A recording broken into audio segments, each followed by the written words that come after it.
Assalamualaikum warahmatullahi wabarakatuh. Kembali lagi bersama Gudang Berita. Di video kali ini kita akan membahas tentang Sri Mulyani buka-bukaan soal ulang tahun hingga kartu prakerja. Dilansir dari detik.com guys. Tapi sebelum melanjutkan ke pembahasannya, tolong klik subscribe dan like-nya juga ya guys. Dan aktifkan loncengnya agar kamu tidak ketinggalan video terbaru dari Gudang Berita. Menteri Keuangan Sri Mulyani Indrawati bicara soal utang demi menangani masalah corona, serta menjawab kritikan terhadap program Kartu Prakerja. Hal itu disampaikan Sri Mulyani saat live Instagram bersama aktor Reza Rahardian, Jumat tanggal 1 bulan 5 2020. Sri Mulyani Indrawati mengatakan semua negara yang terdampak virus corona memenuhi kebutuhan pendanaannya melalui utang.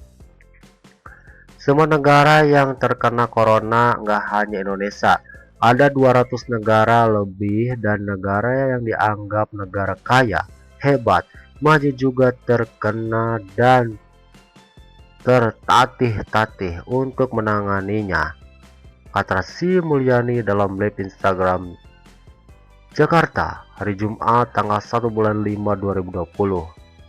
Utang ini kata Sri Mulyani demi memenuhi kebutuhan anggaran penanggulangan COVID-19. Sebagai informasi, pemerintah mengalokasikan anggaran sekitar 438,3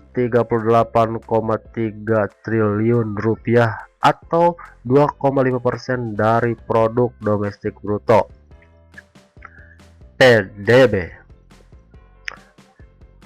Dana dari anggaran tersebut dikucurkan terhadap lewat paket stimulus 1 Rp 10,3 triliun, paket stimulus 2 2,9 triliun rupiah, dan paket stimulus 3 405,1 triliun rupiah. Namun dana tersebut tidak bisa sepenuhnya mengalir dari APBN. Pemerintah melakukan stimulus, di sisi lain pemerintah pajak turun. Yang bayar pajak kan nggak punya income, masak dipajaki. Penerimaan pemerintah turun, namun pemerintah harus beri bantuan ke masyarakat dan dunia usaha.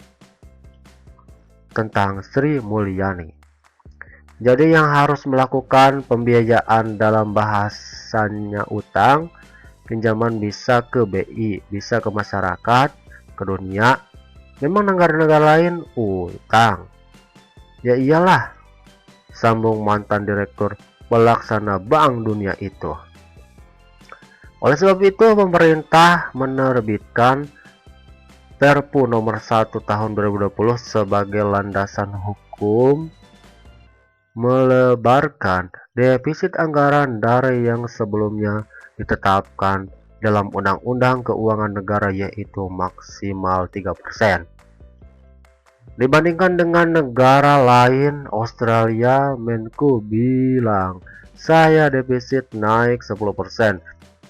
GDP Singapura yang basisnya APBN sangat prudent, sekarang defisit 10% GPD. Itu utang. Amerika Serikat juga stimulus 10% GDP. Itu utang juga. Malaysia juga defisitnya lebih besar. Itu utang juga. Dalam hal ini kita jagain keuangan negara memang under a lot of pressure, tetapi hati-hati, betul Sri Mulyani. Yang jelas, pemerintahan belum lama ini menerbitkan surat utang berdenominasi dolar Amerika Serikat atau global bond senilai 4, miliar US dollar Penerbitan surat utang ini terbesar sepanjang sejarah Indonesia. Apalagi global bond ini memiliki tenor hingga 50 tahun, yang menjadi jatuh tempo pelunasan utang terlama. Oke, kita lanjut guys.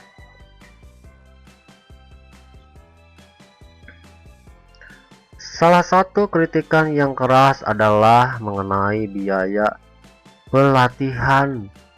1 juta rupiah. Banyak kalangan yang menilai biaya pelatihan itu tidak dapat di